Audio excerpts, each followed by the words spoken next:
கோவையில் காணாமல் போன 10 வயது சிறுமி கொடூரமாக கொலை செய்யப்பட்டு சடலமாக மீட்கப்பட்ட இடத்தில் கூடுதல் டிஜிபி மகேஸ்வர் தயாள் அங்கு ஆய்வு செய்து விசாரணை நடத்தியிருக்கிறார்.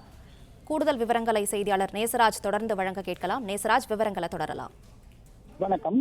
கோவை மாவட்டம் சூலூர் அருகே நடைபெற்ற உயிரிழப்பு சம்பவம் தொடர்பாக சட்டம் ஒழுங்கு கூடுதல் காவல்துறை இயக்குநர் மகேஸ்வர் தயாள் இன்று நேரில் சென்று தீவிர விசாரணை மற்றும் ஆய்வுகளை மேற்கொண்டார். சூலூர் காவல் நிலைய உட்பட்ட பகுதியில் அண்மையில் நிகழ்ந்த இந்த உயிரிழப்பு சம்பவம் அந்த பகுதியில் பெரும் பரபரப்பை ஏற்படுத்தியுள்ளது.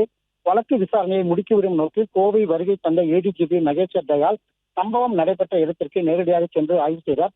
தொடர்ந்து சம்பந்தப்பட்ட காவல் நிலையத்திற்கு சென்ற அவர் வழக்கு தொடர்பான ஆவணங்களை ஆய்வு செய்ததோடு விசாரணை அதிகாரிகளிடம் விவரங்களை கேட்டறிந்தார்.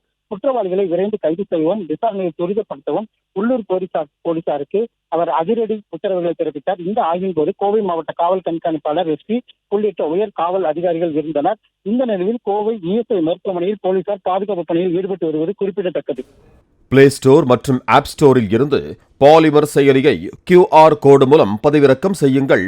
செய்திகளை உடனுக்குடன் பெறுங்கள்.